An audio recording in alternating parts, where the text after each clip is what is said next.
সাগরের স্বচ্ছল পানির যে মায়াবতা, নীরবতা, আর হচ্ছে সাগরের কোলাহল আর ঢেউ, সাগরের পানি আর বাতাসের যে সাউন্ড, সাগরের ঢেউয়ের যে আওয়াজ, সত্যি মনোমুগ্ধকর একটা পরিবেশ।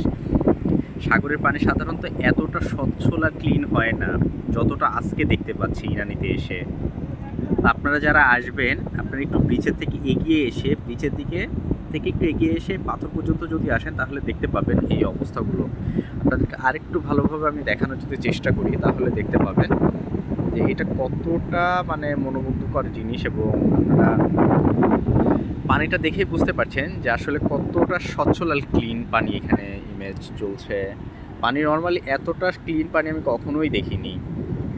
যদিও এখন ভাটার টাইম, জোয়ার না, জোয়ারের টাইমে হয়তো একটু ঘোলা পানি হবে, বাট সাগর এই অবস্থায় আমি অন্যদের সাথে কথা বলেছি, সবাই বলছিল যে সাগরটা হচ্ছে যে নর্মালি এত শান্ত থাকে না, ওয়েদারটা গুড, যার কারণে সাউন্ডটা বুঝতেই পারছেন যে সাগরের ঢেউর কোলাহলটা কতটা মানে এনজয় করার মতো।